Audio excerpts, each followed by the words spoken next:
Boris Karloff, you were cut out for the Foreign Service. If your family had had their way, you'd have been in the consular service in China.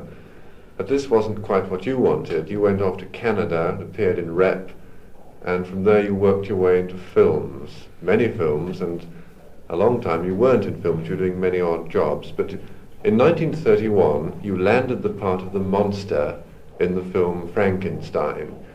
There are many conflicting reports about how you got this job. Can you tell us, in fact, how you did get the job? Yes, I think I can. First, I'd like to salute the monster, who really is the best friend I ever had.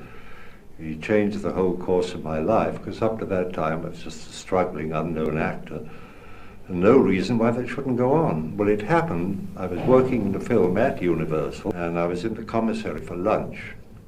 And James Whale, you know, the Journey's End man, he was to direct the first Frankenstein, and he called me over to his table to have a cup of coffee with him after lunch, and said he'd like to make a test of the monster and Frankenstein for me.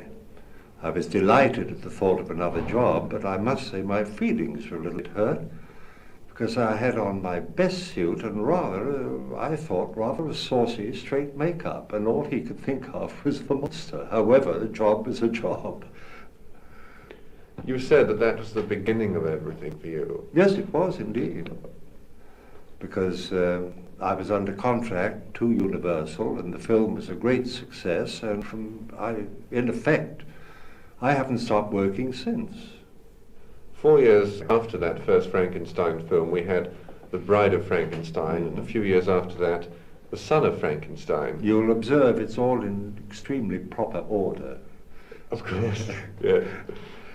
Your part in these films was the monster each time. Mm-hmm. Now, your part in this new film, which is called, what is it called? The House at the End of the World.